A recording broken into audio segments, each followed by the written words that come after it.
Acorda, sucupira!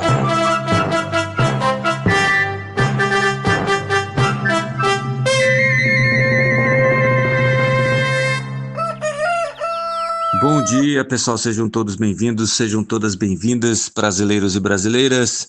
Este é o nosso Acorda Sucupira e eu sou Rodrigo Oliveira, nesta edição do dia 9 de dezembro, segunda-feira de 2024, semana importante para definição sobre a votação do pacote de corte de gastos na Câmara dos Deputados. Tem IPCA amanhã, o IPCA de novembro, né, que sai amanhã de manhã, e amanhã também começa a reunião do Copom, que dura 2 dias e vai até quarta-feira, e aí decide então a nova taxa de juros do Brasil. Um spoiler aqui, na Austrália a Selic já está em 12%, tá? Mas vamos lá, vamos começar com o plano de corte de gastos.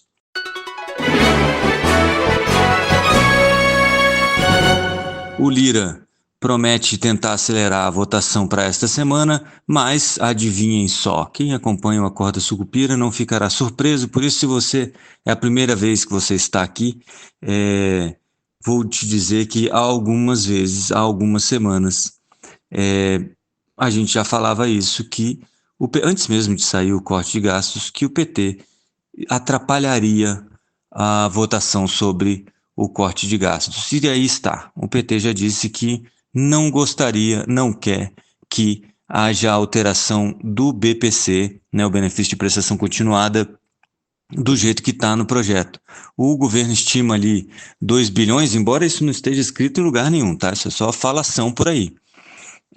2 bilhões de economia com as mudanças no BPC, que tiram alguns dos beneficiários, reduzem aí o limite de pagamento, esse tipo de coisa.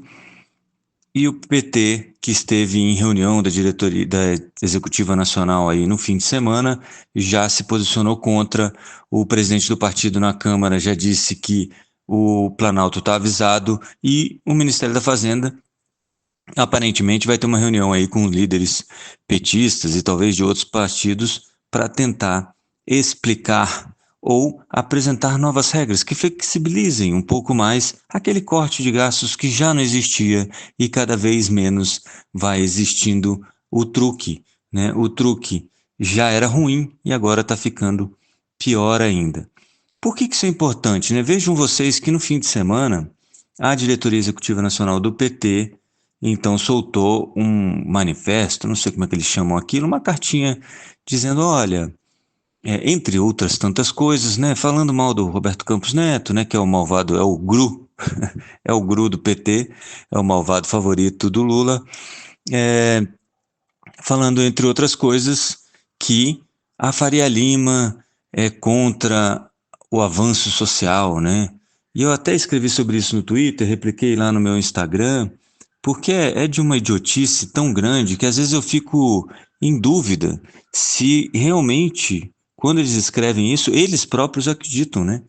Porque imagine você que existe uma pessoa na Faria Lima, um grupo de pessoas que acordam todo dia pensando assim, cara, o que a gente quer fazer hoje é com que algumas pessoas não consigam se alimentar.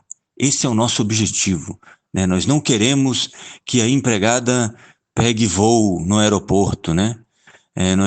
Esse tipo de idiotice, né? Esse tipo de babaquice, que obviamente deve ter um ou outro lá que realmente pensa isso, né? De um lado, de outro. Mas na média, e muito mais que a média, né? Isso não faz nenhum sentido. O que é que o mercado financeiro realmente olha? O mercado financeiro olha o seguinte, olha, eu tenho esse dinheiro aqui que está parado. Eu posso emprestar esse dinheiro para aqueles caras ali e eles me pagarem um pouco por usarem meu dinheiro enquanto eu não estou usando. Que é isso, é como se você alugasse dinheiro, né? Então você emprestou para o governo, por exemplo, só que porque ele não me parece muito responsável com as contas dele, eu vou exigir um retorno mais alto. Ou porque eu tenho outros custos de oportunidade. Se eu aplicar em outra coisa, eu vou ganhar mais. Se eu aplicar na bolsa, eu vou ganhar mais. Se eu fizer não sei o que, eu vou ganhar mais. Se eu montar uma empresa, eu vou ganhar mais. Ajustado pelo risco sempre, tá? Então, o que o agente financeiro está procurando, o agente do mercado financeiro está procurando, é uma remuneração adequada para o risco que o capital dele está incorrendo. E é isso que o PT tem que entender. É simples. E aí, até falo isso, né? Um choque de realidade para alguns. O mercado financeiro está se lixando para o pobre. Isso não quer dizer que ele está torcendo para que o pobre vá mal, ou que ele não quer que o pobre vá bem.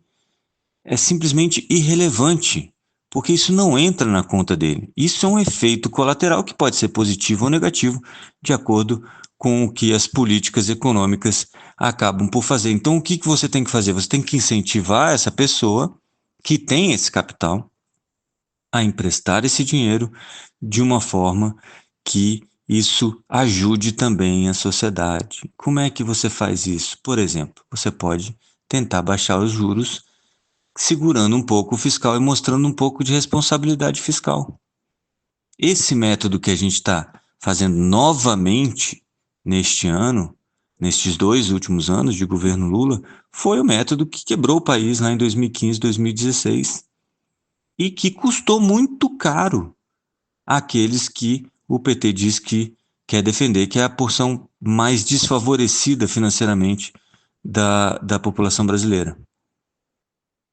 Custou muito caro todo o ajuste que o Temer teve que fazer, que o Paulo Guedes, e não foi o Bolsonaro, né? Que o Bolsonaro, inclusive, a contragosto, teve que aceitar algumas coisas do Paulo Guedes, porque isso não dá voto, isso atrapalha a votação, né? Mas é uma questão de responsabilidade com o país.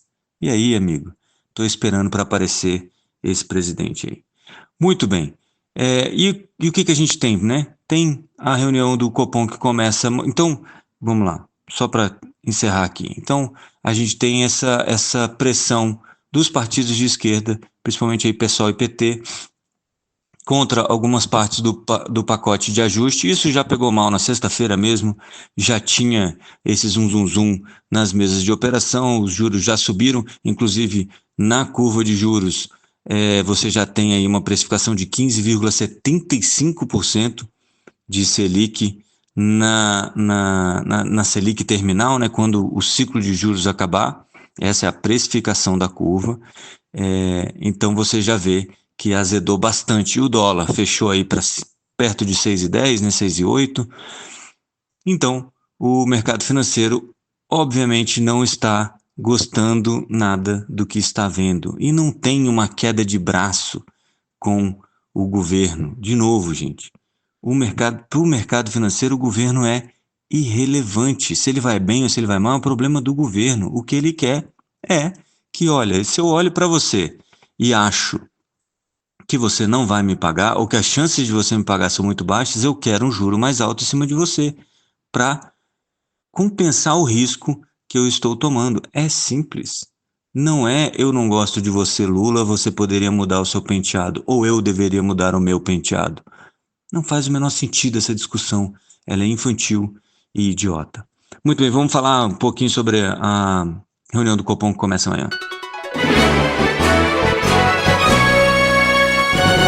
Então, o Comitê de Política Monetária Brasileira do Banco Central do Brasil se reúne a partir de amanhã para definir a nova taxa Selic. Né? Como eu vinha falando já há algum tempo, hoje até alguns jornais já falam sobre isso, o 0,75 ponto percentual de alta virou piso. Vai ser no mínimo isso. Para mim vai ser exatamente isso, mas você já tem um aumento aí das apostas de 1 ponto percentual e tem casa até dizendo em 1,25. Eu acho que é um exagero, obviamente, mas, né, é uma forma de você se destacar e ganhar mídia também, né? Lembrem-se que sempre todo mundo tem algum interesse.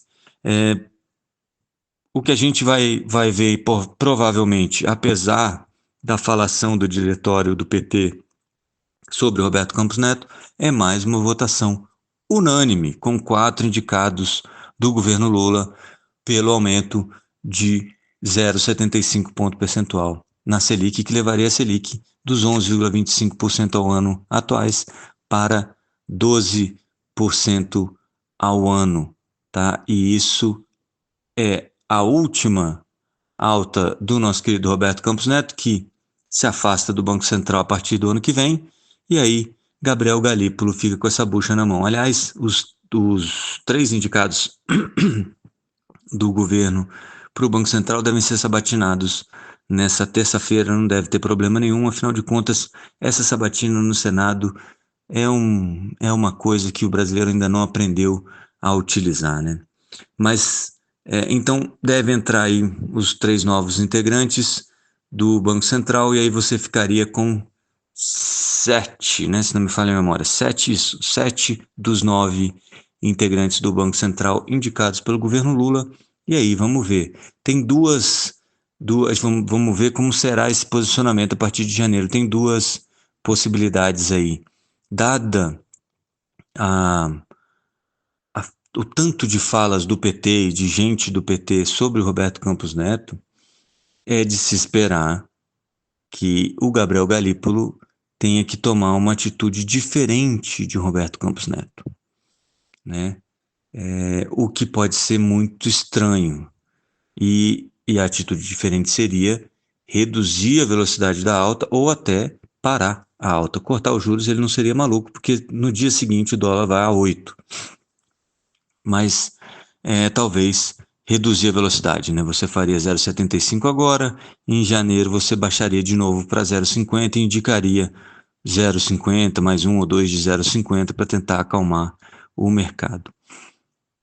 Provavelmente isso vai ser visto de uma forma muito negativa pelo mercado se isso acontecer. Mas por enquanto, a gente ainda tem Roberto Campos Neto, a expectativa de uma decisão unânime de 0,75 de alta para a Selic, a minha expectativa, né, para a Selic na reunião do Copom, que acaba na quarta-feira às 18h30. Também não deve ter muita novidade no comunicado, a não ser de que aquela história de que uma política fiscal crível ajuda a ancorar as expectativas que estão cada vez mais desancoradas. Beleza? Um número econômico que seria importante, mas não é, sai amanhã, que é o IPCA.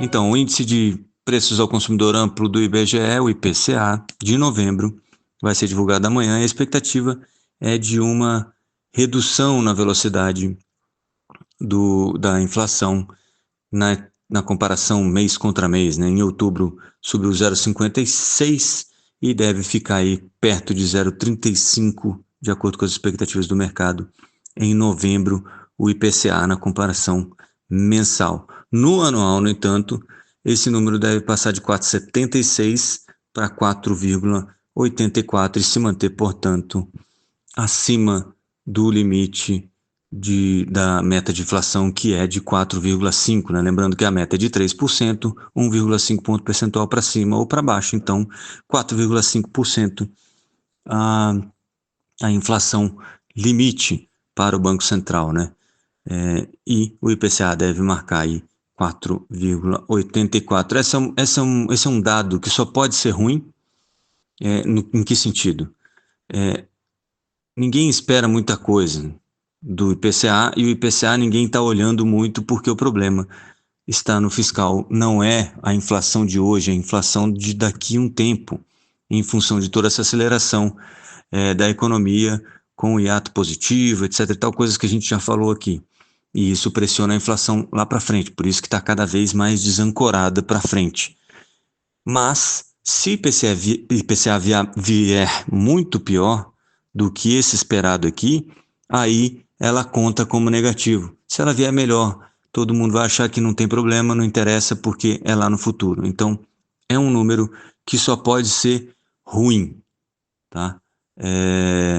Não interessa muito. Se ele vier bom, ninguém dá a mínima, e se ele vier ruim, ele amplifica a ideia, né, o movimento do mercado de que a inflação vai estar se acelerando e a gente está perdendo o controle da inflação em função de todo esse parafiscal, de todo esse dinheiro que o governo está fazendo circular com essa política fiscal mais expansionista. Beleza? Então eu vou ficando por aqui, amanhã a gente conversa mais um pouquinho, se tudo der certo. Bons negócios a todos e avante, sucupira! Acorda, sucupira!